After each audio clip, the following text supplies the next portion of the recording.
अयोध्या में राम मंदिर की प्राण प्रतिष्ठा से पहले और बाद में कई सारे चमत्कार देखने को मिले हैं, जिससे यह साबित होता है कि सनातन ही सत्य है।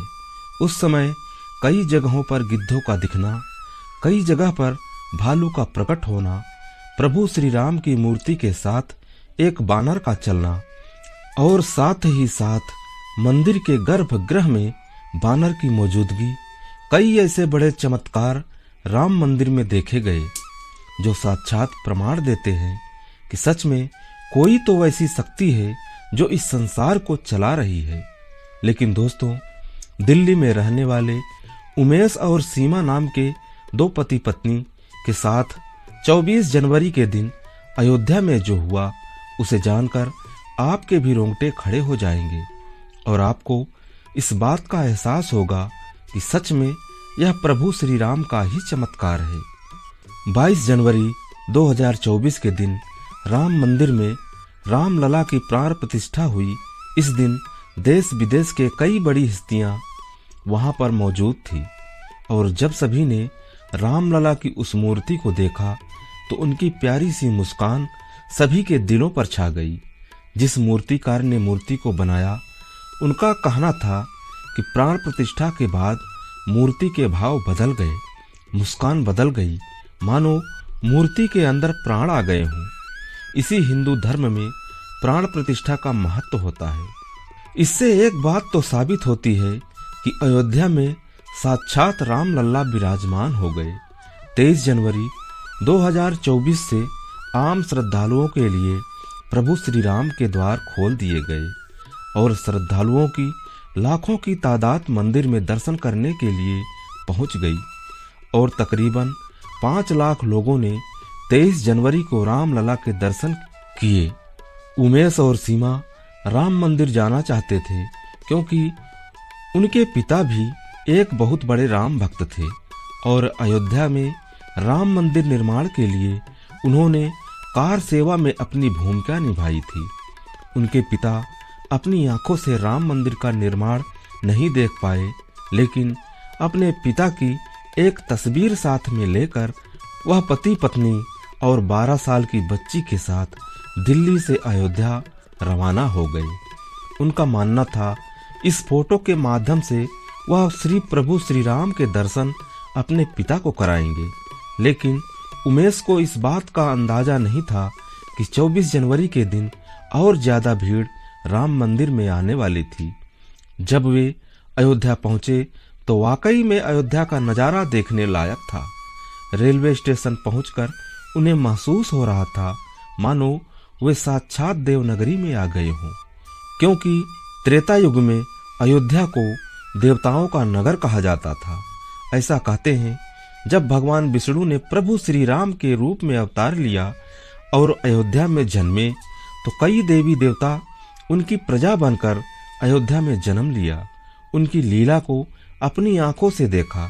जब प्रभु श्री राम सरयू नदी में समाहित हो गए तब सभी नगरवासी भी सरयू नदी में समाहित हो गए, क्योंकि वह सभी देवी देवता ही तो थे।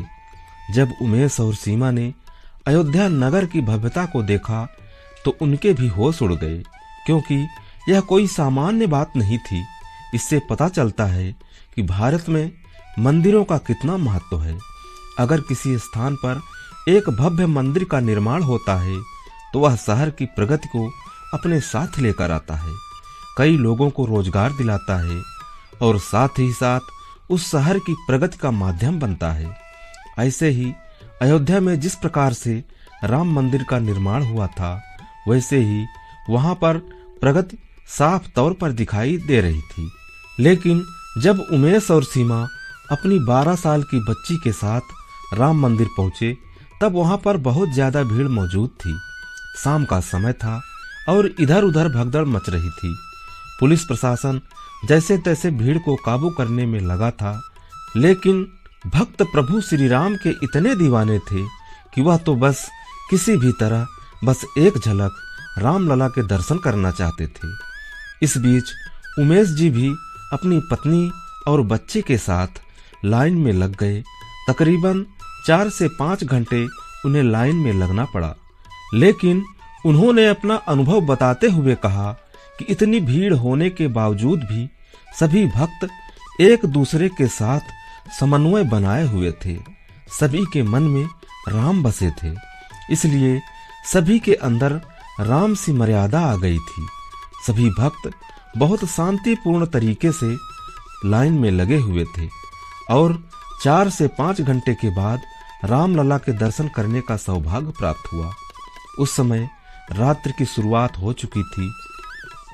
मैंने अपनी पत्नी और बच्चे के साथ रामलला के दर्शन किए और अपने पिता की फोटो को उन्हें दिखाया। ऐसा लग रहा था मानो आज मेरे पिता की आत्मा को शांति मिल गई हो, क्योंकि उन्होंने कार सेवा में एक महत्वपूर्ण भूमिका निभाई थी। लेकिन मुझे इस बात का अंदाजा नहीं था कि आज प्रभु श्री राम मेरी भक्ति की परीक्षा लेने वाले थे, क्योंकि बहुत ज्यादा भीड़ का माहौल होने के कारण रात्रि के समय मंदिर के अंदर का नजारा बहुत भयानक था। चारों तरफ लोग ही लोग मौजूद थे और बात जब आई बाहर जाने की तो एक बहुत बड़ा जन सैलाब दर्शन करके मंदिर से बाहर लौट रहा था। इसी बीच अचानक से मेरी पत्नी सीमा का हाथ मेरी 12 साल की बच्ची हर्षिता से छूट गया। लेकिन भीड़ में उसे इस बात का अंदाजा नहीं हुआ। हम प्रभु श्री राम का नाम जपते जपते मंदिर से बाहर आ गए और जब हमने देखा कि हमारी बच्ची हमारे साथ नहीं है तो हमारे भी होश उड़ गए। चारों तरफ देखने पर केवल और केवल भीड़ नजर आ रही थी और बच्ची का कोई अता पता नहीं था। हम चारों तरफ उसे ढूंढ रहे थे और हर किसी से उसके बारे में पूछ रहे थे। कई लोगों को हमने उसका फोटो भी दिखाया, लेकिन किसी को कोई जानकारी नहीं थी आखिर वह कहाँ है। हम उसी जगह फूट फूट कर रोने लगे और चारों तरफ भटकते भटकते उसे ढूंढने लगे और देखते ही देखते तकरीबन रात के 12 बज गए, लेकिन हमारी बिटिया का हमें कुछ पता नहीं चला। आखिर वह है कहाँ। तब तक हम थक हार कर उस समय हनुमानगढ़ी मंदिर पर पहुंचे, जो कि अयोध्या राम मंदिर से 1.5 किलोमीटर की दूरी पर है। हम अपनी बेटी को इधर उधर ढूंढते ढूंढते अचानक ही हनुमानगढ़ी मंदिर पहुंच गए थे। जब हम वहां पहुंचे तब हमने हनुमान जी से प्रार्थना करी कि प्रभु श्री राम के कार्य को पूरा करने के लिए आपने बहुत महत्वपूर्ण भूमिका निभाई थी और आज हम भी रामलला के दर्शन करने आए थे, लेकिन हमारी बच्ची कहीं लापता हो गई है। हे पवन कुमार, हम आपसे विनती करते हैं, इसे प्रभु श्री राम का कार्य मानकर हमारी बच्ची का किसी न किसी तरह पता लगाइए। कुछ देर हम हनुमानगढ़ी मंदिर में बैठकर ही रोते रहे, बिलखते रहे। न कोई हमें सहारा देने वाला था और न ही कोई आंसू पोंछने वाला था, लेकिन एक विश्वास था कि संकट मोचन हनुमान जी हमारे संकटों को जरूर दूर करेंगे। तभी उस स्थान पर एक ऐसा चमत्कार हुआ जिसकी हमने कल्पना नहीं की थी। हनुमानगढ़ी क्षेत्र में हमें एक बंदर दिखाई दिया जिसका मुख लाल था और उसके हाथ में एक रूमाल था। जब हमने उस रूमाल को ध्यान से देखा तो वह रूमाल हमारी बेटी हर्षिता का था, लेकिन सवाल यह था कि आखिर वह रूमाल उस बंदर के पास कैसे आया। उमेश और सीमा के रोंगटे खड़े हो गए, लेकिन अभी भी उनकी बेटी नहीं मिल पाई थी। वह इसे हनुमान जी का संकेत मान रहे थे, जिसके बाद उन्होंने उस बंदर का पीछा करना शुरू कर दिया और वह बंदर के पीछे पीछे चल दिए। देखते देखते उस बंदर का पीछा करते करते उन्होंने 1.5 किलोमीटर का सफर पूरा किया और वे फिर से अयोध्या राम मंदिर के दरवाजे पर पहुंच गए। रात्रि के समय दरवाजा बंद हो चुका था, अंदर जाने का कोई मार्ग नहीं था, लेकिन वह बंदर हर्षिता के रूमाल को राम मंदिर के दरवाजे पर छोड़कर चला गया।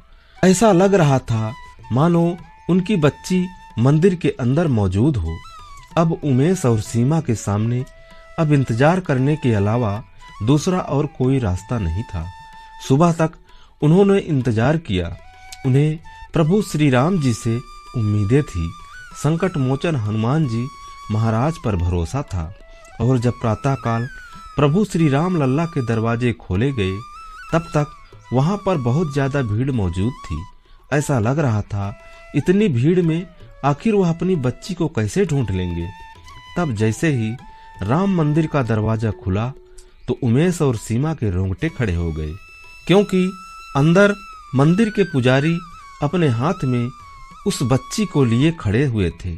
उनका कहना था कि यह बच्ची शायद रात्रि से ही इस मंदिर में है। सुबह प्रातः दरवाजा खुलते ही हमें यह रामलला के गर्भगृह में मिली।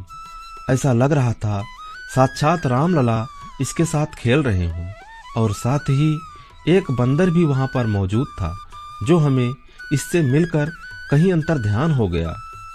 सीमा और उमेश को अपनी बच्ची पुनः मिल चुकी थी। उनका विश्वास नहीं टूटा था, बल्कि उनकी आस्था और ज्यादा बढ़ गई थी। लेकिन प्रश्न अभी भी यही था कि आखिर उनकी 12 साल की बच्ची हर्षिता रात्रि के समय मंदिर में कैसे रह गई।